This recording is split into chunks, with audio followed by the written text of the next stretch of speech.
I've been using the iPad 10 for close to a month now, and I think a lot of you guys that are considering buying one need to be very careful for a few specific reasons. In this video, I'm gonna give you guys my honest thoughts on it, who should be buying it and at what price, and who should absolutely avoid it. Getting right into it, I wanna start off with just the tablet itself without the new keyboard accessory. We'll cover that in just a bit. And I wanna say, using this as a tablet here at the office and at home, it has actually been surprisingly good in terms of multimedia, playing games and doing various apps. Overall, it is a great tablet when you're looking at it by itself. I absolutely love this blue color, even though I'm not a fan of blue, and I think the general lineup, Apple did a great job with the colors. They really pop compared to the other iPads, and that is great for a consumer device.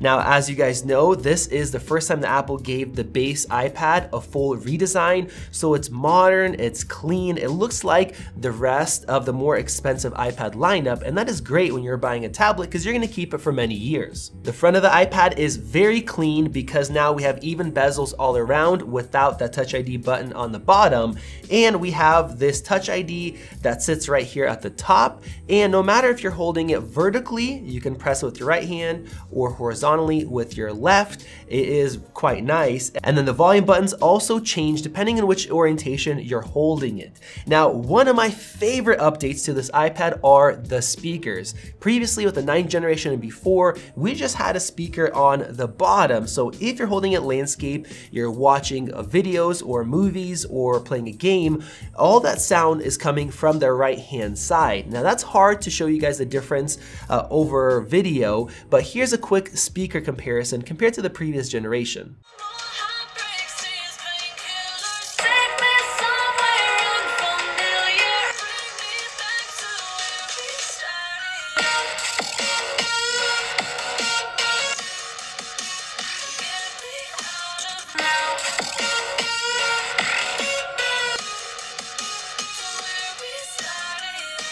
The speakers are louder, they have more bass, it sounds more natural, and it really is a game changer having stereo speakers instead of just having it from one side, especially for gaming. Now, talking about gaming, I played Call of Duty at my house and the experience was great. The A14 has no issues keeping up at 60 FPS, the graphics look great, the size is really nice, you can hear footsteps from both sides and actually track opponents now instead of hearing it from the right. If you want to play games, this is a great tablet to do that at this price point. And as far as general performance and snappiness, this thing feels nice and fast. I don't have any issues with apps loading up. And as far as web browsing, this thing gets 284 runs per minute, which is faster than pretty much most PCs, even powerful ones. So web-based applications also are really nice and quick. The only downside in performance that I noticed is just some general stuttering because this does not have ProMotion. So if you have an iPhone that has that, or you have another tablet, you'll notice that it's just not as smooth. But if you don't have ProMotion on any of your devices, it's gonna feel perfectly normal and great. The battery life is also really good. You should be getting at least 10 hours of use, if not more, because the A14 that is in here is actually downclocked compared to some other devices, and that means that it uses less power. So you're not gonna have any issues with battery life like you can with an M1 that can suck a lot more. And in terms of charging, it will charge faster than the previous iPads because it can actually reach 25 watts. So that's more than what the included adapter will give you. Now, it won't hit 30 watts like an iPad Air, but that is still an improvement. And of course, we finally have a USB Type-C port on the bottom, so it's easier to charge if you have other devices, and it's easier to connect accessories as well. Now, in our hands-on tests, we found out that it is still stuck to USB 2.0 speeds, even though Apple gave us this new port, which means that compared to more expensive iPads, it's gonna take much longer to transfer files onto it or off of it, and that is a major bummer. But considering most people that are gonna be buying this, they probably aren't gonna care, or they're not gonna use that port other than to charge. Now, there is one more issue with this iPad that I did notice day to day, and I think a lot of people will, and that's the fact that the display is very reflective. For some reason, Apple decided to make this iPad thicker than the iPad Air, which means they had to retool just so that the display is not laminated. Now, people say that that makes makes it so it's cheaper to replace the display if it cracks, or the actual screen itself, you save the LCD. And that is true. You can replace the screen much cheaper than with the laminated display. Now, personally, I've never cracked a tablet display. If my kids are using it, I use a case. And because of that, when you're using it day to day, to see way more reflections than the iPad Air, which we showed off in our comparison, that is a bummer. And you definitely notice it, even in a room like this where it's dim. But if you're outside or in a bright room, that makes it much worse. And then with that, the contrast is a lot worse when you're watching videos. It is a dramatic difference, as you guys could see. So if you're somebody that thinks you might crack the display, it might be good that it's not laminated, but for the majority of the time that you're using it, you do notice that downside, and I wish Apple did laminate it. Now, this iPad also has a secret weapon, something that stands out compared to all the other iPads, and those are the cameras. Now, on the back, we have this camera, which is the same on the iPad Air, and comparing it to the previous iPad 9, which they still sell, the photos look so much better, both regular photos and also if you need to zoom in. Now, my kids use the cameras on the back of these, so it matters for them. I typically just use it for documents, and that's a nice upgrade. Now, the real difference is the camera on the front. All the other iPads have cameras that are on the left-hand side when you're holding it in landscape, compared to this one where it is perfectly centered exactly where it should be. And the mics were upgraded as well. So let's go ahead and take a listen. This is the iPad 10's front-facing camera with front-facing microphones, and I'm looking right at the center of the display. And keep in mind, this is center stage, so you can also go in a wider view, and then many software will automatically crop if it's just you or if you have multiple people in the frame. And this is the previous iPad 9 sitting exactly the same with a keyboard. Now, I'm looking at the same exact spot, but it looks like I'm looking way off to the side. My head is cut off as well, which is very interesting. And you guys let me know what you guys think as far as microphones, what difference you hear. If you're somebody who's gonna be FaceTiming, you're gonna be doing Zoom or anything else, this is the best setup, and the quality is just as good as even a 12.9-inch iPad Pro, but the positioning is better. Now, the only downside is Apple's new keyboard. Now, this thing attaches magnetically to the bottom. The connection is crazy strong. That part of it is awesome. And it's a dual design, so the back section, which also magnetically attaches, it protects it, and you have this kickstand, which I like because you can adjust the angle, and you can also remove the keyboard if you just want to prop it up if you're watching something. So overall, the design is good. There are only two issues. Now, the first issue is that the build quality is not as good as the Magic Keyboard. This whole bottom section is very flimsy and moves around. It doesn't feel as nice.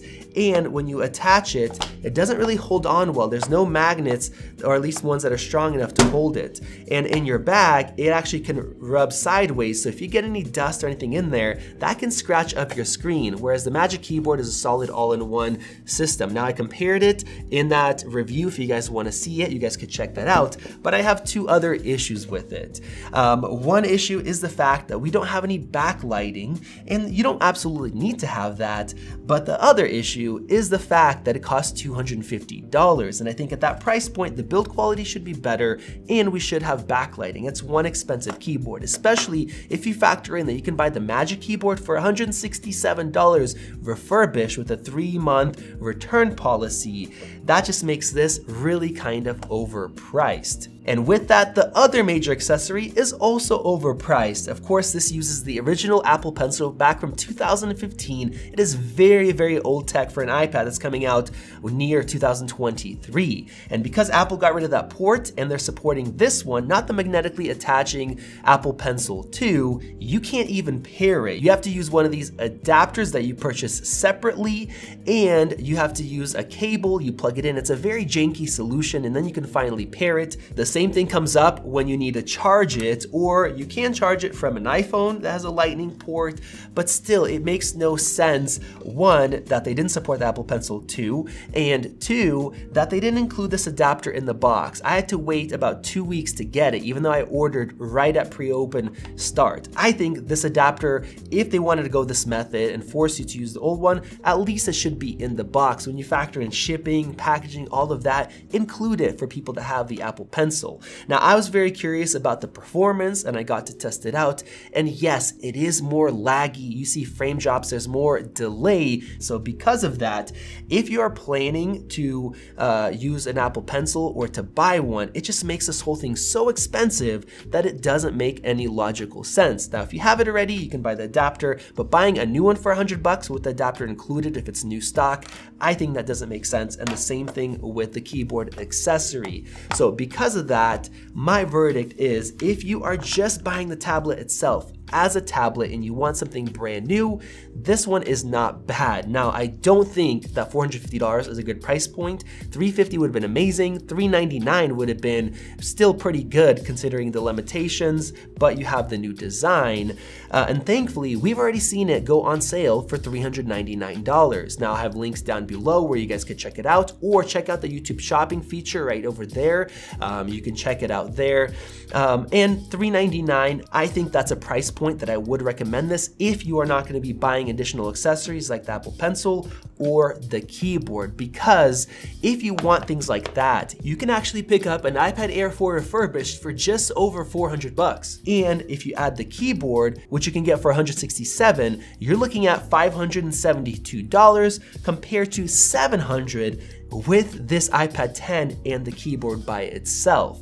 And the iPad Air 4, it has better performance, it has a laminated display, it has better speakers, it is better in almost every single way. I'll have links to that below as well. So that's what I would buy if you want accessories. But if you don't care about it and you just want the tablet itself, you like the colors, I think at $399 it's a buy. So that is my final verdict. I wish Apple didn't make us use this pencil, and this keyboard is a little bit less expensive, but Apple's making everything so expensive these days. So personally, what I would do if you are a power user, check out a refurbished iPad Air 4, it has the same processor in there. That would be my suggestion. But going forward, when those are not available, it's still a great tablet for regular, normal use. But the pricing is just the biggest issue. So you guys let me know your thoughts. Would you pick up one of these, or would you instead go for something maybe a little bit more expensive or a refurbished device? I want to hear your guys' opinion. Click that circle above if you guys want to subscribe. Check out the comparison to the iPad Air 4 and 5. We have a dual one right over there. This has been Max, and I'll see you in the next video.